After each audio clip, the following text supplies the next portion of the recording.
Vous qui aimez étudier à l'étranger dans de bonnes conditions, voici pour vous une opportunité à ne pas rater. L'agence des voyages Wander Service vous donne l'opportunité de réaliser vos rêves en organisant un concours de bourse d'études internationales le 15 décembre 2024 à l'Université pédagogique nationale UPenn avec comme frais de participation $5. Yo mutolobaka na linatanga en États-Unis, Canada, Belgique, Italie, libaku kitoko yangoyo eyelio. Ah oui, to bengi yango bourse d'études internationales avec bande konabiso ya Wander Service. Tolobi boye le 15 décembre tokuta na biso nyonso na kati ya université ya UPenn. Esika wapi concours na biso eko salama. Droit de participation babwa kimbongoti $5 ya pamba.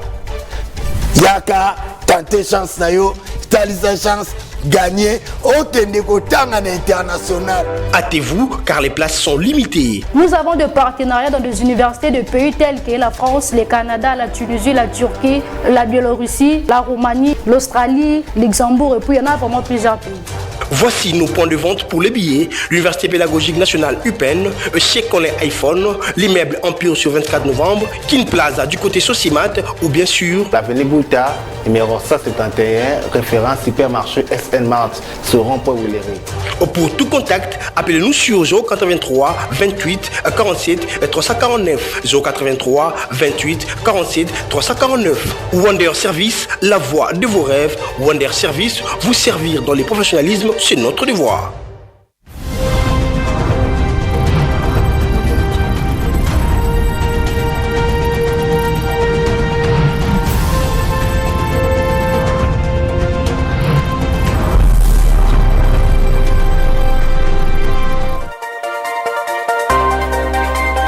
Le chef de l'État Félix Tshisekedi a ouvert ce mercredi 27 novembre les assises de la 11e conférence de gouverneurs à Kalemi dans la province du Tanganyika.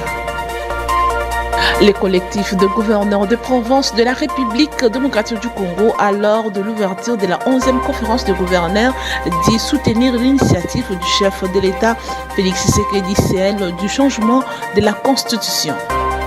La chef du gouvernement en ce jour au Maroc, à Rabat, a rendu visite à Madame Bobila Dawa, l'ex-première dame de la République du Zaïre, aujourd'hui République démocratique du Congo.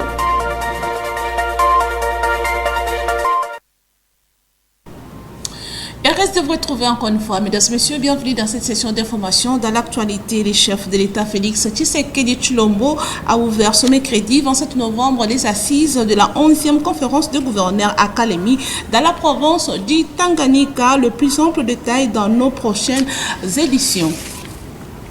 Le collectif de gouverneurs de province de la République démocratique du Congo, à l'heure de l'ouverture de la 11e conférence de gouverneurs, dit soutenir l'initiative du chef de l'État Félix Tshisekedi, celle du changement de la Constitution. Je voulais suivre Fifi Masuka Saini, gouverneur du Lualaba, dans cet extrait choisi par Genel Pezo. Chef de l'État, s'agissant particulièrement de la question des changements de la Constitution, le collectif de gouverneurs de province soutient à l'unanimité cette démarche car cette Constitution comporte beaucoup de faiblesses et invite la population à soutenir ces changements légitimes et salvateurs.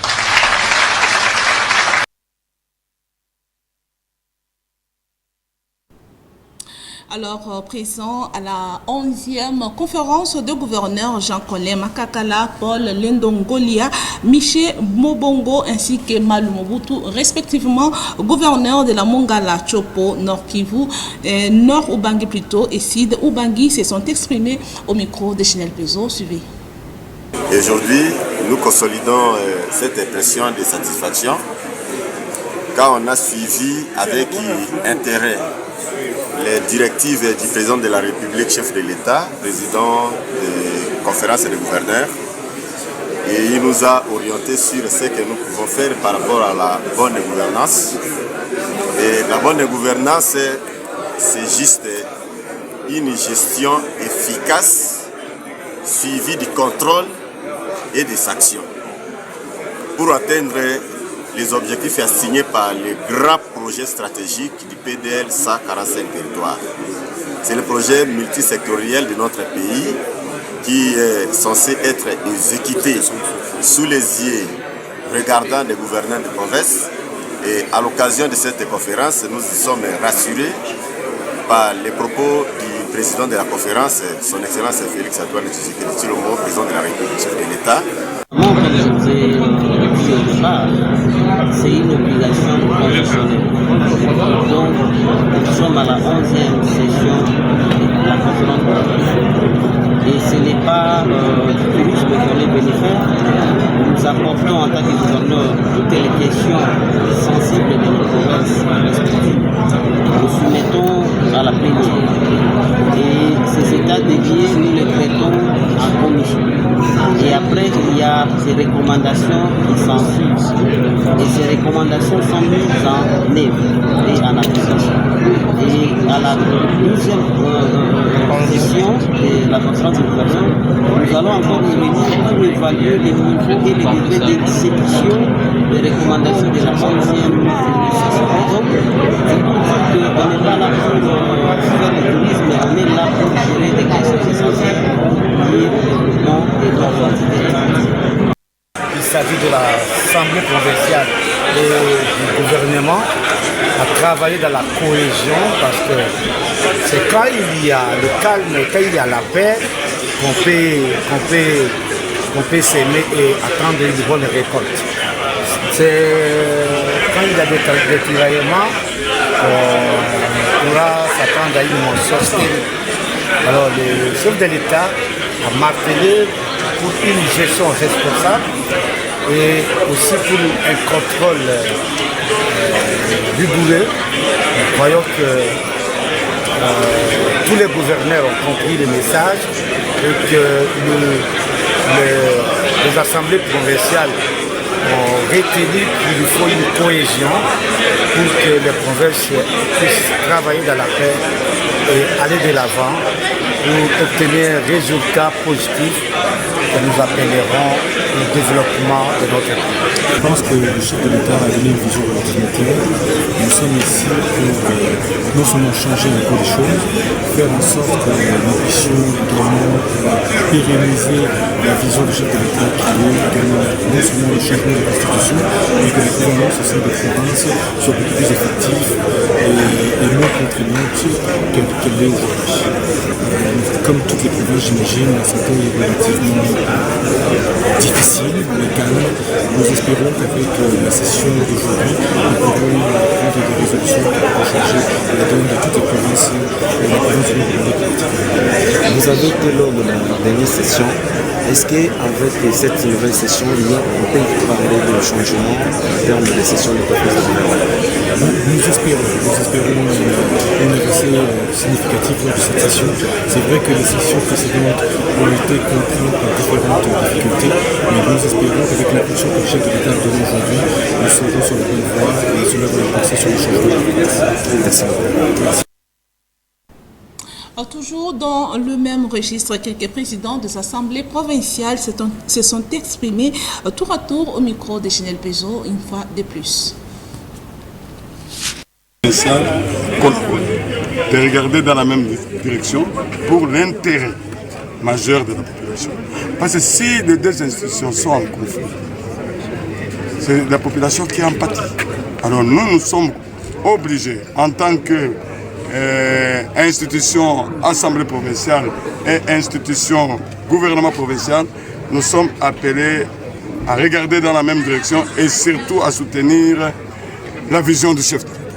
La vision du chef de l'État, c'est la reconstruction, c'est chercher l'emploi de nos compatriotes, c'est construire des infrastructures. Il a beaucoup insisté là-dessus. Mais si vous vous tiraillez, vous allez construire comment? C'est comme ça qu'au là-bas, nous avons pris l'option de regarder dans la même direction pour soutenir nécessairement la vision du chef. Nous sommes convaincus réellement que les résolutions seront prises lors de cette session, seront exécuter. Il est vrai, il est très bien de faire des sessions de gouvernance, mais c'est aussi mieux de mettre exécuter des recommandations qui sont issues des différents gouvernements. Donc nous souhaitons un plein succès à cette conférence, la 11e, et nous pensons réellement que les provinces vont être développées à la base, suivant les discours du président de la République, qui a mis l'accent sur l'appropriation du programme des 145 territoires dans nos différents territoires à travers la RDC, particulièrement à travers notre province du Canada. Nous saluons toutefois les rappels faits par le chef de l'État, qui a rappelé au gouverneur des provinces la Constitution ainsi que les lois de la République. C'est-à-dire qu'ils ne peuvent diriger, gouverner nos provinces que sur base des lois de la République ainsi que de la Constitution, ne peuvent pas s'en écarter. Donc cet engagement ferme du président de la République prouve à suffisance qu'il veut à ce que ce deuxième quinquennat puisse être axé sur les résultats. Et on ne peut obtenir les résultats que si on est aligné derrière les textes légaux. Le chef de l'État a souligné l'importance de la transparence dans la gestion de la chose publique et l'importance du contrôle des actions du gouvernement et l'implication de la population à travers la société civile dans les différentes actions. Voilà pourquoi nous saluons vraiment ce discours responsable du chef de l'État et il bénéficie de notre soutien inconditionnel. Je l'ai annoncé dans les titres, en ce jour, à Rabat, au Maroc, la chef du gouvernement congolais, Judith Suminwa, a rendu visite à Madame Bobila Dawa, l'ex-première dame de la République d'Issaïr, aujourd'hui République démocratique du Congo. Suivez les détails avec Agathe Miessi. En séjour de travail au Maroc pour affermir les relations bilatérales entre les deux pays et participer à la 16e édition du forum MEDEIS, la chef du gouvernement a effectué une visite pleine de significations à la veuve du maréchal Mobutu. Cette rencontre entre deux femmes emblématiques a été bien plus qu'un simple échange de politesse. Elle a résonné comme un hommage à l'histoire et l'engagement de femmes dans la société congolaise. À 79 ans, Mama Bobila Dawa est toujours profondément attachée à son pays, suivant de près son actualité. Pendant leurs échanges, ce mot, plein de sagesse et de nostalgie, ont rappelé à Judith Suminwa l'importance de la représentation féminine dans les instances décisionnelles. Soko tayi malam soki na kati ya gouvernement ba mibale bazali 6 basi pe 6 mais mboka esi ebonga kala yango ananga na yebisaki etango akomi ka bona be mama na sepelaki komona te mwasi akomi premier ministre. Les conseils remplis de bienveillance et de sagesse ont été reçus avec un enthousiasme palpable par la première ministre.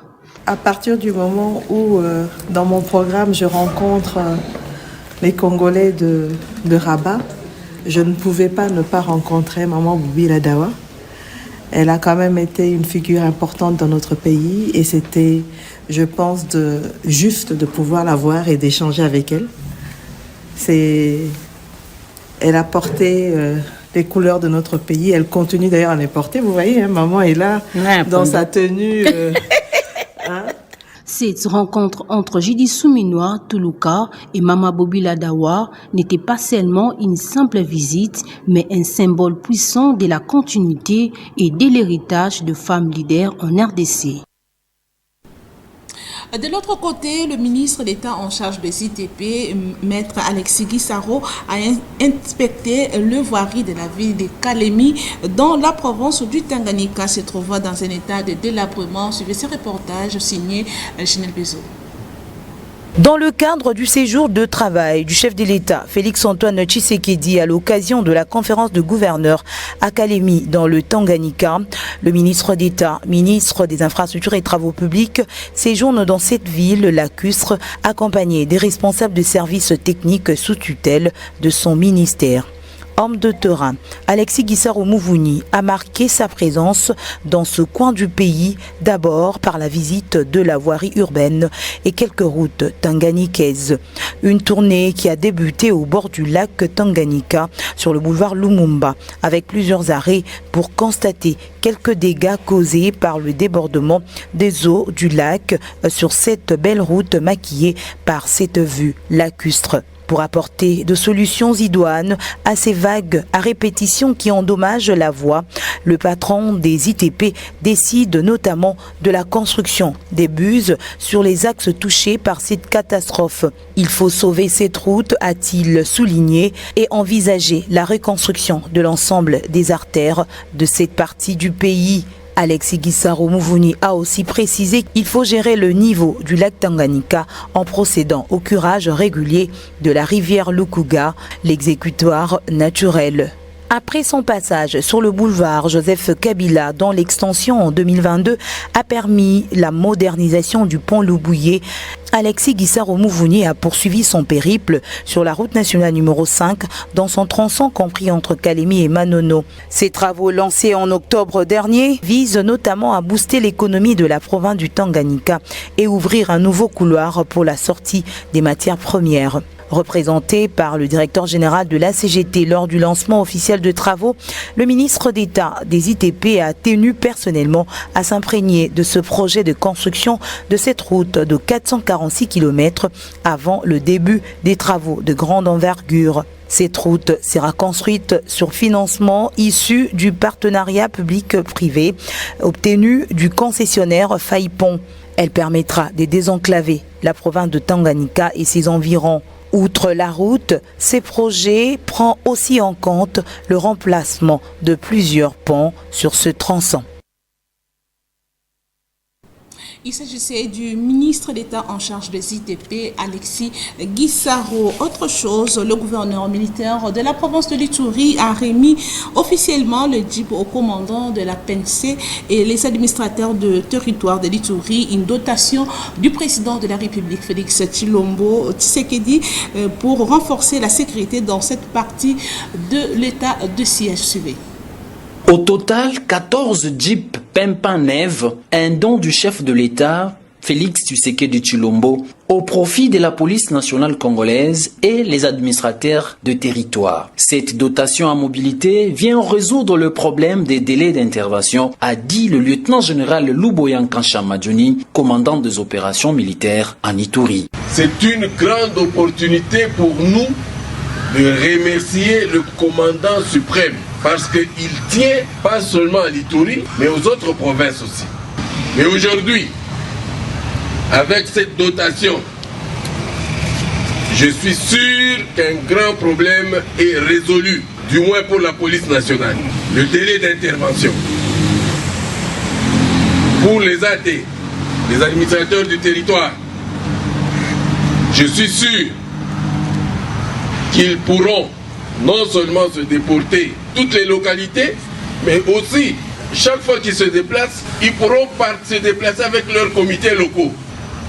Et aujourd'hui, ils ont des jeeps qui peuvent leur permettre d'aller, n'est-ce pas, là où les besoins se font sentir. Devant le membre des comités provinciaux de sécurité, les gouverneurs militaires ont remis le clé des 10 jeeps au commissaire provincial de la police nationale congolaise et 4 autres aux administrateurs des 4 territoires présents en ville de Bunia. 9e, 10e, voilà, votre clé, utilisez ce véhicule en bon père de famille. Ça signifie, sachez les entretenir. Le carburant, il faut avoir un minimum, ne pas laisser n'importe qui prendre le volant de ces véhicules. Je tiens à vous dire que ces véhicules doivent être tenus en bon père de famille, de mémoire d'officier. J'ai déjà été commandant régent, je n'ai pas encore vu un jour où la police seule a eu plus de 10 jeeps dans une province. Je ne sais pas, peut-être je me trompe. Signalons que ces véhicules viennent consolider la paix et la tranquillité des populations de la province de l'Ituri en général et en particulier la ville de Bunia et ses environs. Et le gouverneur de la ville-province de Kinshasa, Daniel Bumba, a inspecté et lancé les travaux de réhabilitation et construction de voiries de la capitale qui se trouve de nos jours dans un état piteux. Suivez ce reportage de Tom Nzakimwena.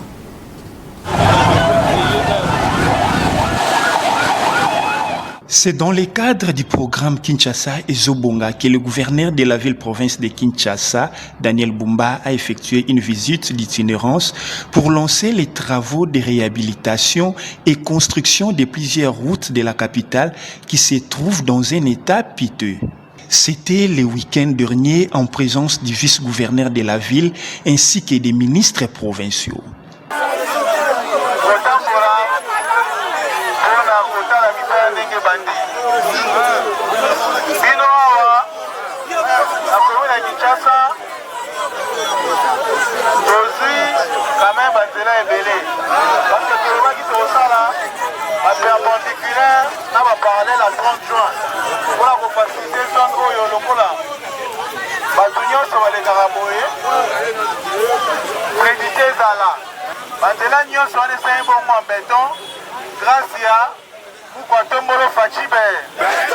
À en croire Alain Tshilungu, ministre provincial des infrastructures et travaux publics, à travers cette initiative, combien louable au bénéfice des Quinoises et Quinois, la capitale congolaise sera là où il fera beau vivre, quel que soit le climat, car l'air n'est plus au discours, mais plutôt faire en sorte que les œuvres parlent d'elles-mêmes.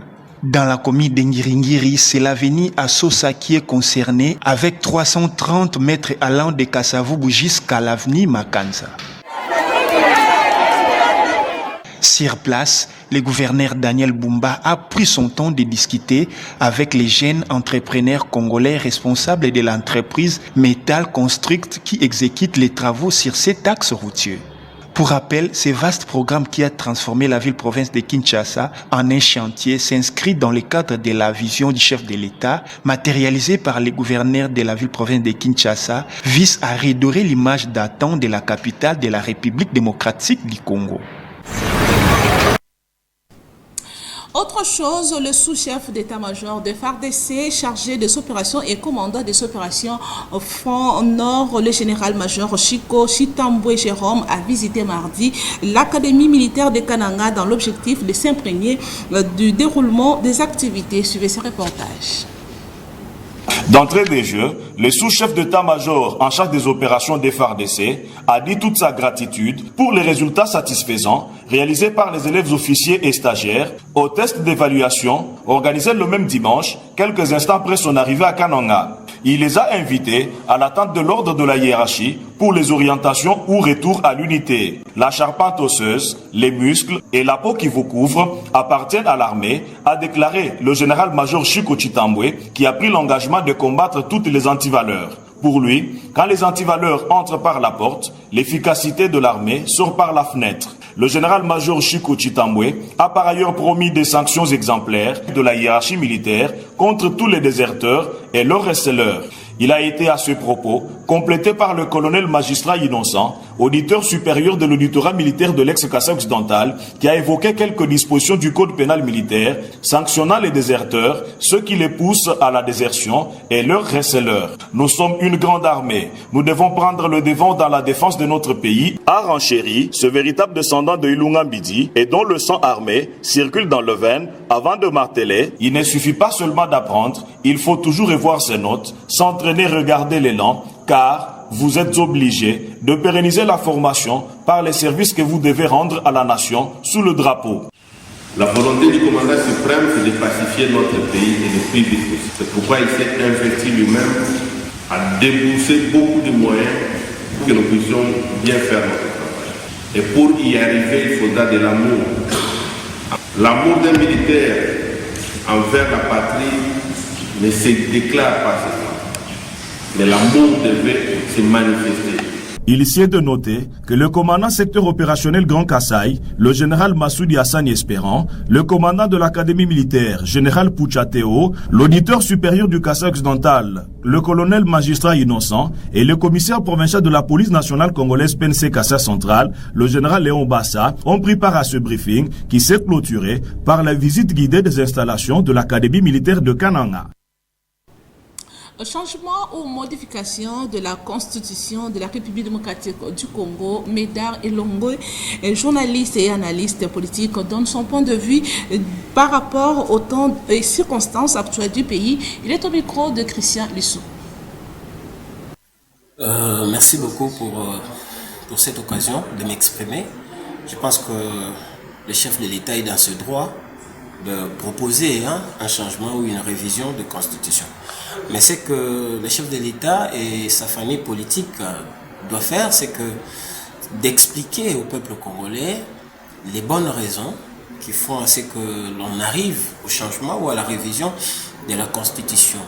Et également, le fait de fixer la population, ça va donner confiance à la population de soutenir ou pas l'idée du chef de l'État. Mais aujourd'hui, comme ça se passe depuis toujours, les Congolais le savent.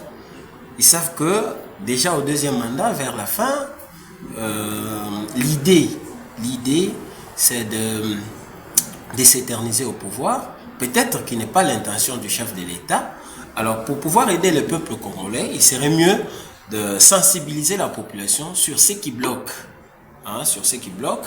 pour pouvoir décanter la situation. Mais sinon, Médard Elongue, en tant qu'analyste politique, je pense que le moment est un peu mal choisi. Le moment il est mal choisi. La Constitution en elle-même n'a pas assez de problèmes. Peut-être qu'il faut penser à une révision, d'accord? Mais il faut un changement de Constitution actuellement qui va redonner le souffle à Joseph Kabila à l'homme de 18 ans et même au chef de l'État Félix Antoine Tshisekedi Tshilombo de pouvoir se représenter dans une nouvelle république, je pense que ce serait une forme de freiner l'État congolais au développement. Et bouclons ce journal par cette information. La police a mis la main sur les inciviques qui sèment terreur et désolation au quartier Kanlouka dans la commune d'Engaliema. C'était lors d'une opération de bouclage ciblée dans cette partie de la capitale. J'y vais. C'est pour recueilli par Delphine Tundula et la joie Makessi. Pour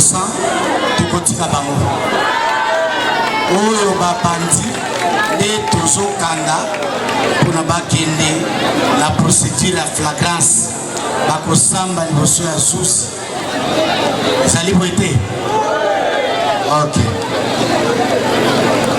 La bansi esali mwa mikolo bozali kobenga biso pona ko dénoncer activisme ya ba komuna o bazali liboso na biso. Bango yeoyo bobengi police na bino esali pe mosala oyo babengaka mission spéciale ya koluka pe kokanga bakriminele oyo ti na dernier retranchement na bango, c'est-à-dire esika na bango babatamaka misusu kati na bango babataka na bandako na bango, misusu na bandako esila te, misusu na bamituka ekufa, misusu na babar, na bangi, na banganda ya lotoko nde esika polisi ake kokanga bango en pleine action. Oyo tala bilongi na Lombroso asi alobaki criminel nyonso azalaka na mwa elongi na ye boye otali ye omoni ke oyo azali criminel nde bango oyo polisi autilize technique wana ya Lombroso na barenseignement mosusu euti na population oyo topesi bino merci mingi kokolabore mpe kopesa biso barenseignement na mayeba tali bakulu na oyo. Ainsi s'achève ce journal. Merci de l'avoir suivi. Mais avant de nous quitter, place au rappel des principaux titres. Vous avez suivi dans ce journal, le chef de l'État, Félix Tshisekedi, a ouvert ce mercredi 27 novembre les assises de la 11e conférence de gouverneurs à Kalemi dans la province du Tanganyika.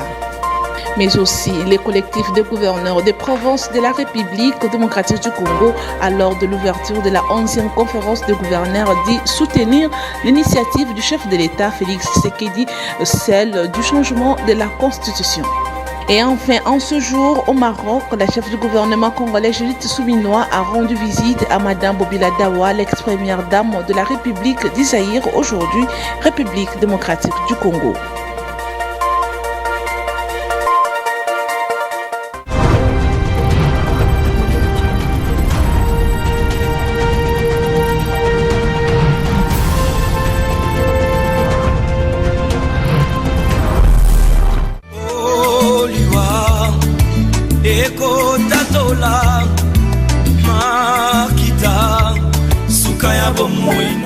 La famille Sondi a la profonde douleur d'annoncer aux amis et connaissances la mort de leur sœur, tante, mère et grand-mère Espérance Sondi Mansanga, décès survenu le 22 novembre 2024 des suites d'une courte maladie.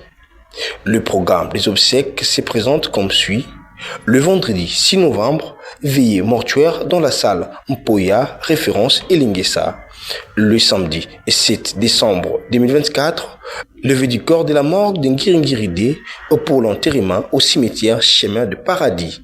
Pour tout contact, plus 243 89 54 93 956. Ces communiqués tient lieu de faire part.